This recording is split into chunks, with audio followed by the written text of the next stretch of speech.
Halo pemirsa GPR TV, dari Sabang sampai Merauke, dari Miangas hingga Pulau Rote.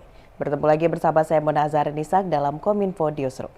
Halo pemirsa GPR TV, dari Sabang sampai Merauke.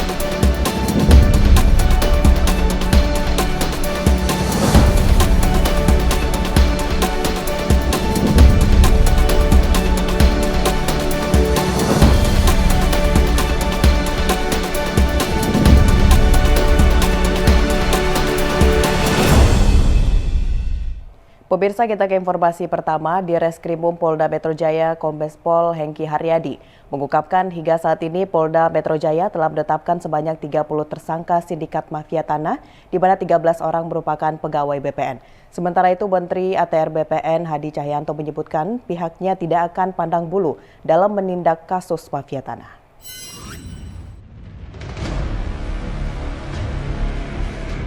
Polda Metro Jaya menangkap pejabat Badan Pertanahan Nasional di Depok pada Selasa 12 Juli 2022 terkait sindikat mafia tanah.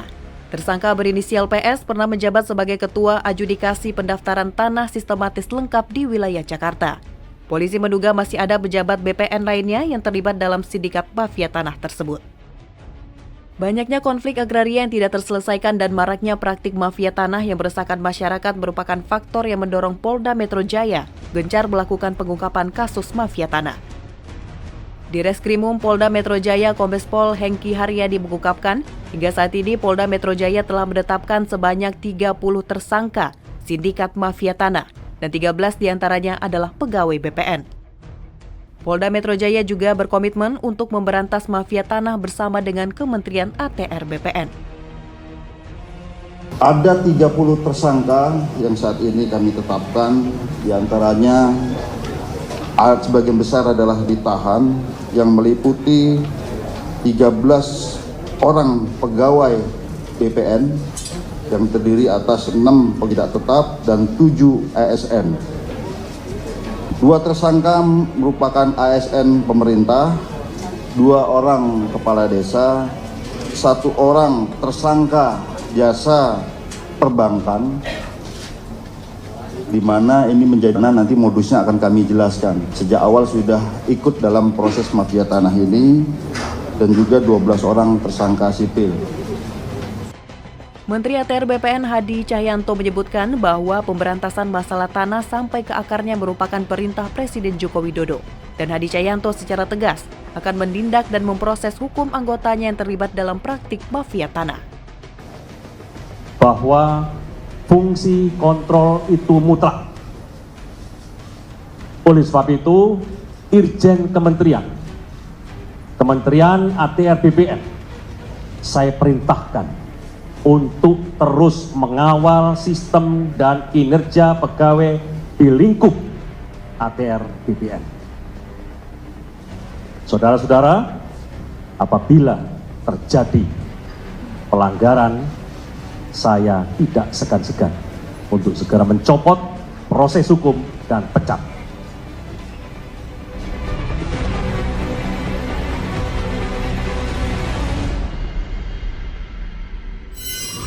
Masih menyoal mafia tanah, pemirsa, Polda Metro Jaya menyatakan bahwa penyidik menemukan 5 modus baru yang dilakukan oleh sindikat pelaku mafia tanah di Jakarta dan Bekasi.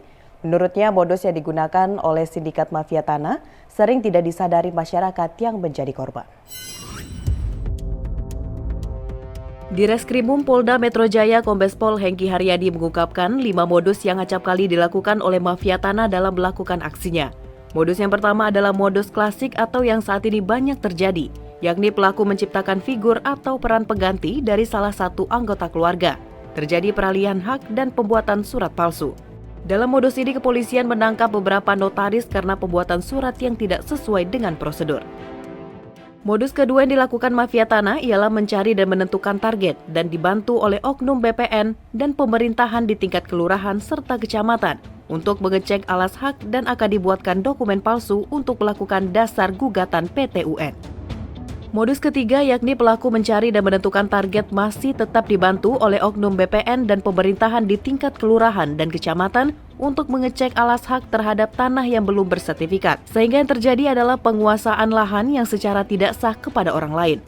Modus yang keempat yakni berkaitan dengan program PTSL, pelaku melakukan penggantian identitas sertifikat tanah dan data tersebut akan masuk ke sistem dan yang akan menjadi korban adalah lahan orang lain yang dijadikan tumbal untuk perluasan lahan korban pertama.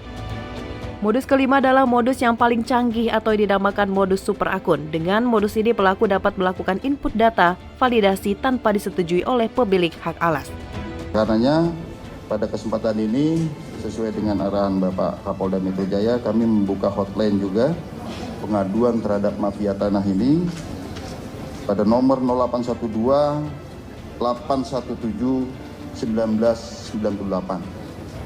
Nah, di sini kami juga sekali lagi senantiasa berkoordinasi dengan Kementerian ATR BPN dan juga pihak kejaksaan karena memang masih ada beberapa laporan yang terus masuk pada pihak kami dan tentunya kami akan tindak lanjuti.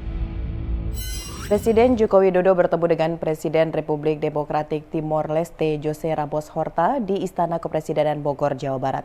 Dalam pertemuan bilateral tersebut, kedua negara membahas berbagai kerjasama bilateral dengan terbuka dan bersahabat, serta komitmen penguatan kerjasama ekonomi.